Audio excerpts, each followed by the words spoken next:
Literally the busiest day. Hello, today is July 1st. I have the latest, especially on what's happening in the Diddy trial.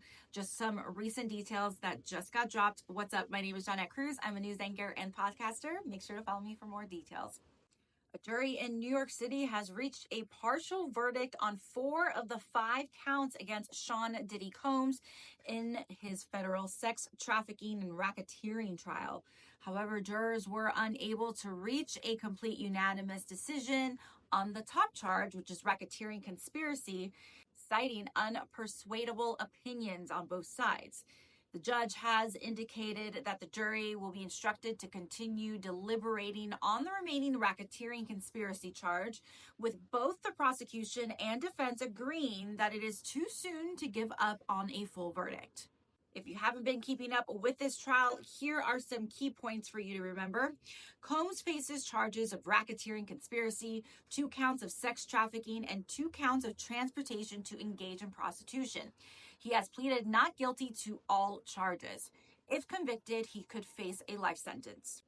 Prosecutors say that Combs used his business empire to create a criminal enterprise that covered up violence and abuse and coerced women into sexual acts.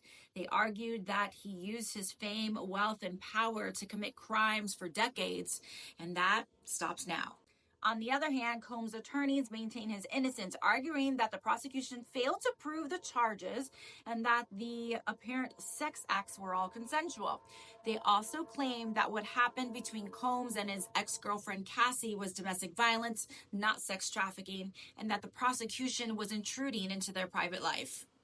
Over 7 weeks, more than 30 witnesses testified for the prosecution, including Combs' former girlfriends, singer Cassie Ventura and Jane, under quotations, who testified under an obviously name that's hidden from her.